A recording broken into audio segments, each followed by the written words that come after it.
Olá, pessoal. Voltamos então com as matérias servidores públicos na Constituição. E agora vamos ver então, conferir. Olha só, perda do cargo do servidor estável, artigo 41 da Constituição. Então, depois de adquirida a estabilidade naquele cargo, que vai acontecer depois que a pessoa tiver 3 anos de efetivo exercício, ela vai ter a sua estabilidade declarada. E olha só, a primeira vez que a pessoa entra naquele cargo ali, ela vai ter a declaração de aprovação no estágio, primeiro. Uma comissão aprova que ela aprova o seu estágio probatório, que preencheu as condições para ficar naquele cargo ali. Ele é assíduo, pontual, tem todas as condições para ficar no cargo, que é o estágio probatório. E depois uma outra comissão declara a sua estabilidade. Então, são comissões aí diferentes. Uma aprova o estágio e outra aprova a estabilidade. Aprovada a estabilidade, você então tem essa proteção e só perde o cargo em casos excepcionais. E a estabilidade, ela é no serviço público. O estágio é em cada cargo. Significa que, sendo a estabilidade no serviço público, se eu estou num cargo, passo para outro cargo no mesmo nível da federação, a minha estabilidade eu vou levar. Mas o estágio eu terei que fazer novamente. Mas a estabilidade e o status de ser estável, eu levo para o novo cargo que eu vou. E eu levo os direitos de servidor estável. Por exemplo, eu posso pegar algumas licenças que só é para servidor estável. Eu vou ter a proteção da minha estabilidade. Porque a estabilidade é no serviço público. O estágio será em cada cargo. Fechado, pessoal? Mas olha só, adquirida a estabilidade, vai perder em quais situações? Segundo fala a Constituição, sentença judicial transitada em julgado, sentença judicial com trânsito em julgado, trânsito em julgado. Então, sentença judicial com trânsito em julgado. Então, pode acontecer, sim, de o servidor responder a um processo judicial e a sentença do juiz determinar que ele venha perder o cargo dele. Imagina que um servidor se envolve em uma briga final de semana, por exemplo, ficou bêbado, perdeu a cabeça, pegou a arma, deu um tiro, matou uma pessoa. O juiz vai condenar, possivelmente, ao crime de homicídio. Crime de homicídio, pena mínima de 6 anos, pode chegar de 6 a 20 anos. Condenou a pessoa a 10 anos de prisão. Como efeito da condenação, assim determina o Código Penal, o juiz determinará que ele venha perder o cargo dele.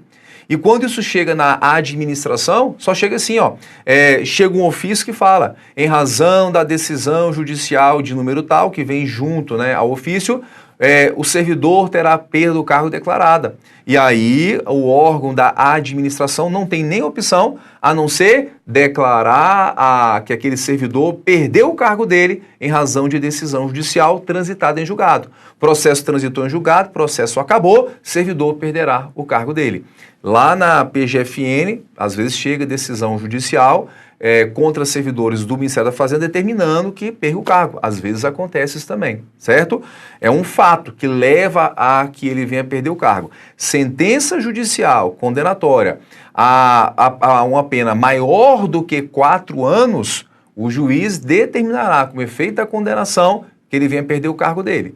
E se for crime contra a administração pública, lá do Código Penal, que é a sentença maior do que 1 ano, efeito da condenação é perder o cargo público que ele venha a ter. Fechado? E tem outras situações em leis especiais, por exemplo, que na lei de tortura fala que se for condenado pelo crime de tortura, independentemente da quantidade da pena, efeito da condenação é perda automática do cargo que ele venha a ter. Então, é uma situação que acontece, ok? Outro caso, mediante processo administrativo disciplinar, com garantia de ampla defesa. Processo administrativo disciplinar com garantia de ampla defesa. Então aqui já é a perda do cargo em razão de um processo administrativo. Imagina que o servidor praticou um ato de improbidade administrativa, praticou um ato que pode ser, por exemplo, valeu-se do cargo para lograr proveito pessoal. Isso é infração na lei que gera demissão. Abre um processo administrativo contra ele, dá o direito a contraditório, ampla defesa, e no final resultará uma demissão em que ele será punido, vai perder o cargo em razão dessa via administrativa. Fechado? E o terceiro caso aqui é mediante avaliação periódica de desempenho nos termos, olha aqui agora, ó, nos termos de uma lei complementar. Nos termos de lei complementar. Então aqui lei complementar é porque tem que ser feita uma lei complementar que vai regulamentar essa avaliação periódica de desempenho. Que é uma outra situação que, no caso, uma situação que se o servidor, quando for feita a lei complementar, ele tiver um desempenho abaixo do que a lei regulamentou, ele perderá também o cargo dele. Vai ser um caso de exoneração. E toda vez que essa lei volta a tramitar, eles falam assim, olha, vão trazer uma situação que o servidor vai acabar com a estabilidade do servidor. É assim que eles noticiam essa terceira hipótese. Na verdade, não vai acabar com a estabilidade, não. Só está regulamentando um artigo da Constituição em que, se ele tiver desempenho insuficiente, ele vai poder perder o cargo dele. Mas a estabilidade está mantida, que só pode perder nas situações que a lei e a Constituição vierem a regulamentar. Fechado? Mas é uma lei complementar que tem que ser feita para regulamentar essa questão aqui. Avançando, olha só, e tem mais um caso lá no final da Constituição, lá no artigo 69. Já chegaram até o artigo 69 da Constituição? Sim ou não? Acho que não, hein? Porque a sua Constituição deve estar assim, do artigo 1º ao 5º, está todo lido, rabiscado, marcado, marcou uma vez, marcou duas, caiu o café, caiu o biscoito, que você está estudando, estudou muito. Artigo 6º, 7º também, 8º, artigo 12, que fala da nacionalidade, já nem tanto. Depois fala do sistema eleitoral, já menos. Depois vai lá para o artigo 20, 21, 22, está bastante marcado, né? Cai muito em prova de concurso. Depois vem poder executivo, poder legislativo, poder judiciário, está bem marcado também, você estuda bastante. Agora, quando chega lá do artigo do Sistema Tributário Nacional, já deve estar bem branquinha a sua Constituição, né? Sistema tributário, sistema financeiro, ordem social e tudo mais, deve estar em alguns aí intacta a Constituição. Tem alguns que se pudesse comprar a Constituição só até o judiciário compraria só essa parte.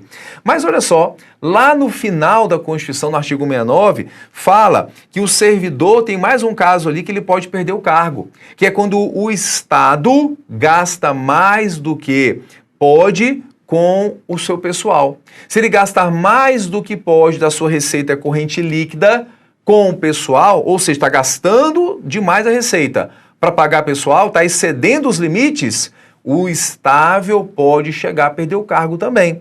Mas olha só, pessoal, e o limite que foi fixado é o seguinte, na Lei Complementar 101, que é a Lei de Responsabilidade Fiscal, a Lei de Responsabilidade Fiscal fala que a União poderá gastar até 50% da receita com o pessoal e os estados até 60%. Passou disso, aí pode chegar que se apliquem tais medidas.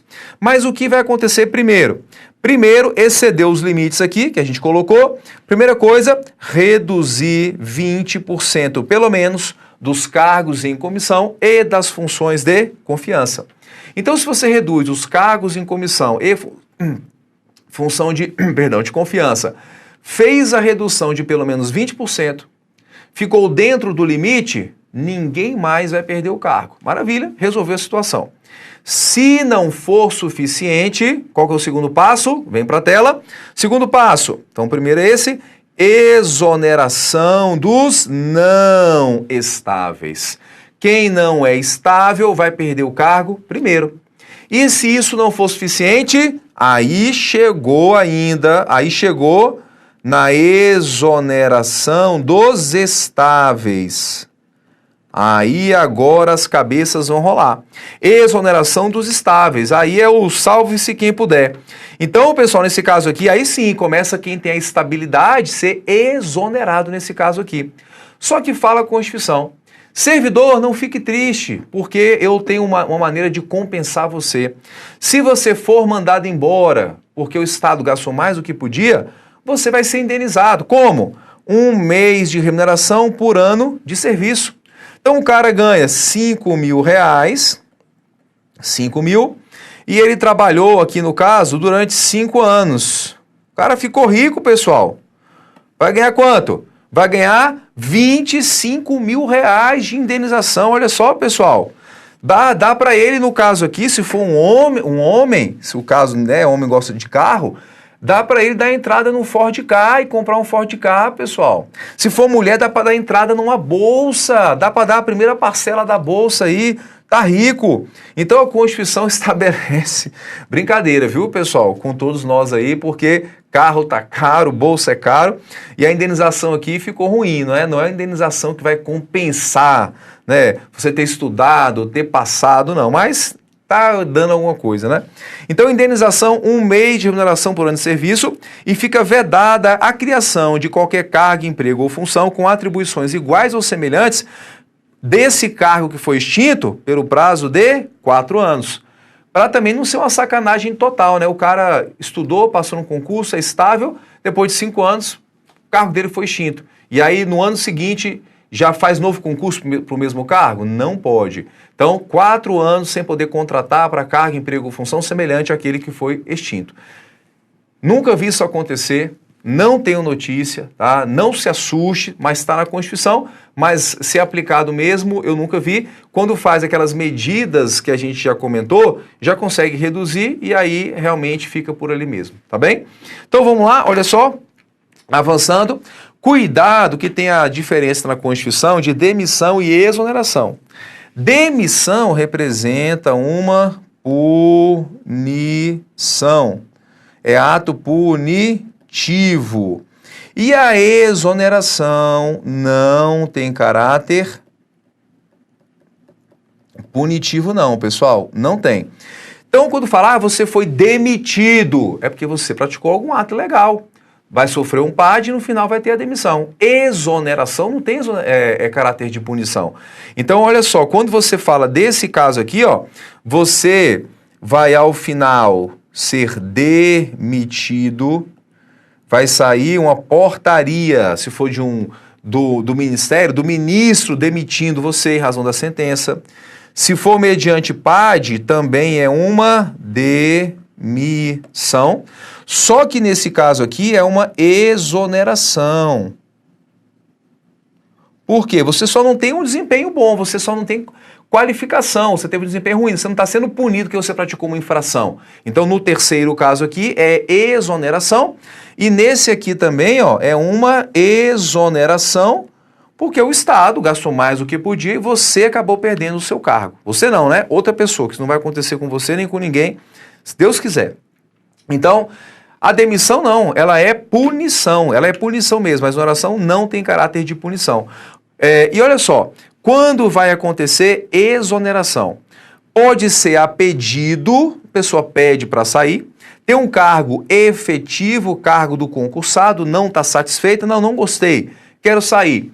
Passou no concurso do Senado Federal, analista, não gostei, eu quero sair.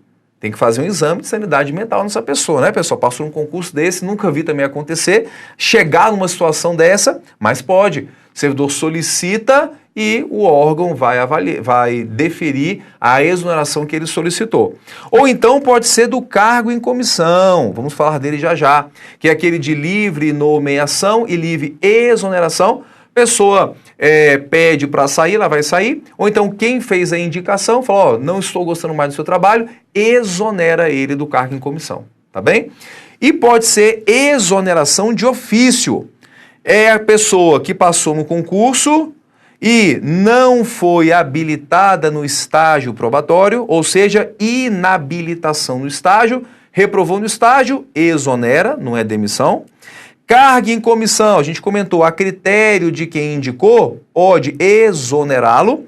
E quando você toma posse e você não entra em exercício.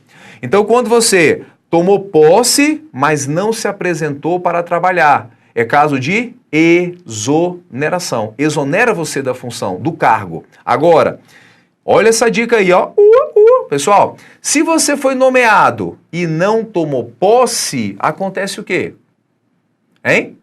Você foi nomeado e não tomou posse, o que acontece? Torna-se em efeito o ato de nomeação.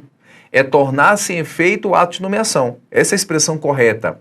Se você tomou posse e não entrou em exercício, aí vai ser caso de exoneração. São expressões diferentes, tá? Então aqui torna-se em efeito a nomeação, e aqui se você tomou posse e não foi trabalhar, é exoneração. Fechado? Então, vamos avançar, olha aqui, ó. Avançando então, cargo em comissão. O que é cargo em comissão? Artigo 37, inciso 5 da Constituição. São de livre nomeação e livre exoneração. Posso colocar quem eu quiser e posso tirar quando eu quiser também. Ele não tem a estabilidade. Isso é o cargo em comissão. Cargo em comissão, daquele caminho todo que a gente viu, não vai ter o concurso, não vai ter homologação.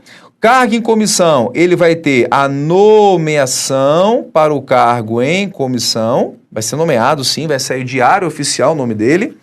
Ele vai tomar posse no cargo em comissão e ele vai entrar em exercício. Não vai ter estágio, por quê? Porque ele é de livre nomeação e livre exoneração. E vai ficar em exercício até o dia que ele sair. Ou por uma exoneração de quem fez a sua indicação porque ele pediu para sair. Mas ele não tem concurso, ele não tem estágio e ele não tem, por consequência, a estabilidade. Justamente, ele não tem a estabilidade. Fechado? Olha só, temos na Constituição, vem para a tela, a expressão cargo em comissão ou função de confiança, que alguns chamam de função gratificada, mas a expressão correta é função de confiança. Olha só, que fala a Constituição, que a função de confiança é exclusiva para servidores efetivos, para servidores concursados. Então, a função de confiança é exclusiva para quem é concursado. Só pode ser, e a expressão é essa, só pode ser designado para a função de confiança quem é concursado. Agora, os cargos em comissão, vem para a tela aqui, ó.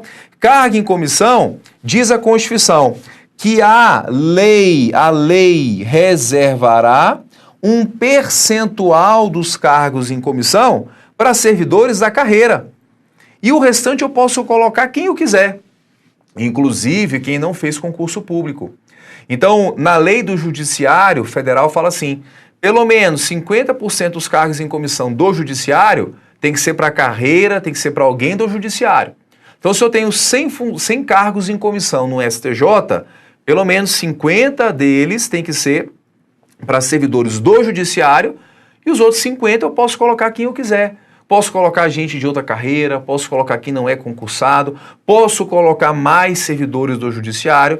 Aqui é uma reserva de lei dos cargos em comissão para quem é daquela carreira. A lei vai ter que reservar de todos os cargos em comissão daquela carreira um percentual para quem é da carreira. Não posso ter todos os cargos em comissão de uma carreira para todo mundo de fora. Não, um percentual fixado em lei é para quem é daquela carreira. E a denominação correta quando fala de cargo em comissão, anote aí, ó, é só OBS, é nomeação para cargo em comissão.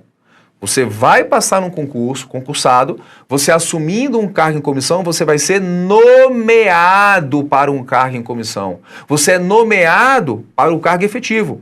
Assumir o cargo em comissão, você vai ser nomeado para o cargo em comissão. Entende isso? Agora, você, como cargo efetivo, vai assumir função de confiança ou gratificada, qual que é a expressão? Você vai ser designado para a função de confiança. É uma expressão diferente. Fechado? Isso aqui, não estou falando de... aqui não é só para saber, não. Isso cai em prova. Nomeação para cargo em comissão e designação para a função de confiança, né? Que às vezes tem aí o capetinha falando assim no seu ouvido, né? Já viu aquele meme do que passa no Instagram? O capetinha assim, ó, vai lá, não dá atenção nisso agora não, isso aí não é importante, isso é importante. Sabe o que eu tô falando, né? Que o capetinha feio aquele, né? Isso é importante sim, pessoal, isso é questão de prova, tá bem?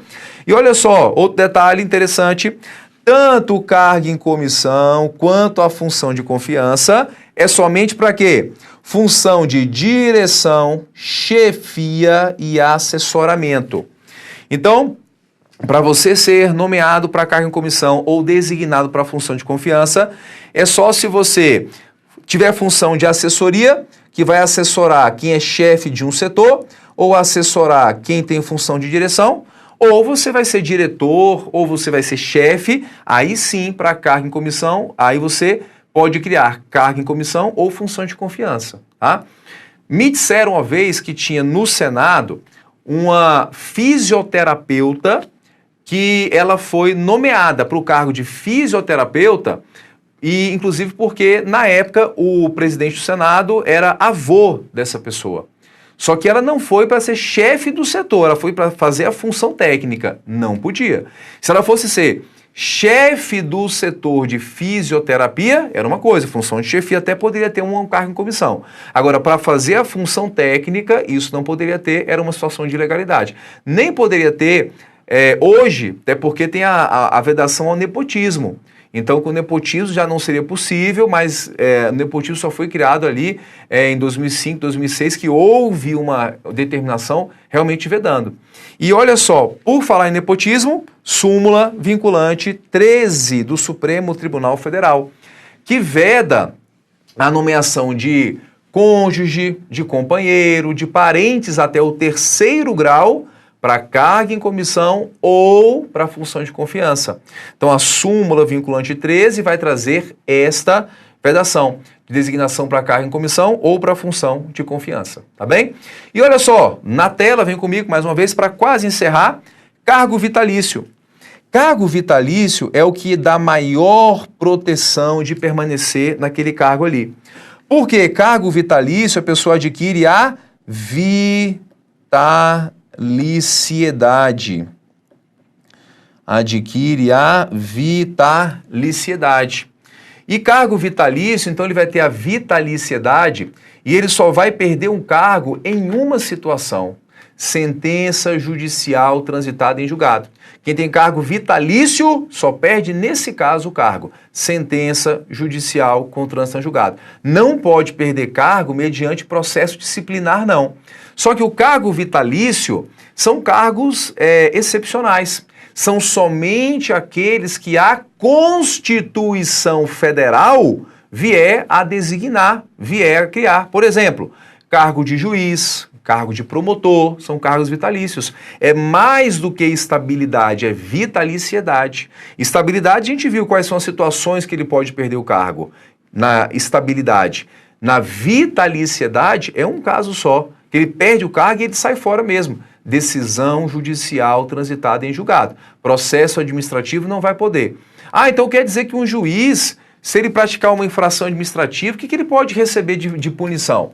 Segundo a Constituição, um juiz, um promotor, por processo administrativo, ele pode receber aposentadoria compulsória, ele vai ter que sair, mas ele vai ser aposentado compulsoriamente, ou então remoção como forma de punição. Ele é removido da comarca que ele está para outra comarca como forma de punição. São punições administrativas, mas perder o cargo mesmo e ficar nem aposentado por processo administrativo, cargo vitalício não pode. Agora, se um juiz, um promotor, comete um crime, tem um processo judicial que determina que ele perca o cargo, aí sim, mas por processo administrativo ele não perde o cargo dele, na verdade ele pode ser aposentado compulsoriamente ou ter a remoção como forma de punição, tá bem?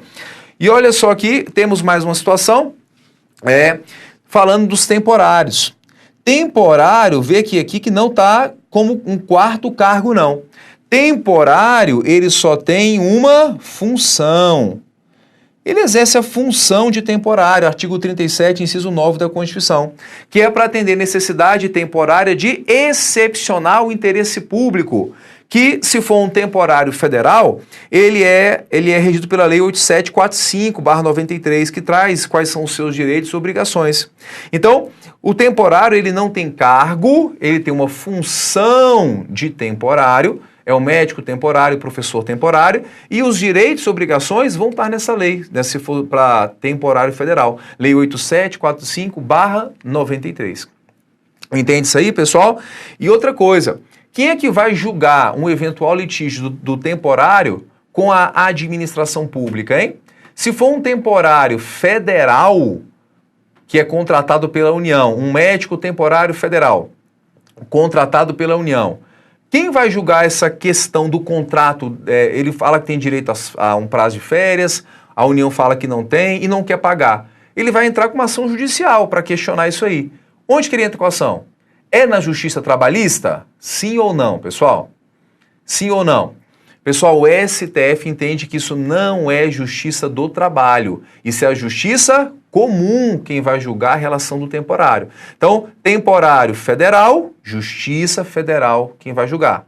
Temporário estadual, quem vai julgar é a justiça estadual. Não vai para a vara do trabalho, não vai para a justiça do trabalho. Maravilha?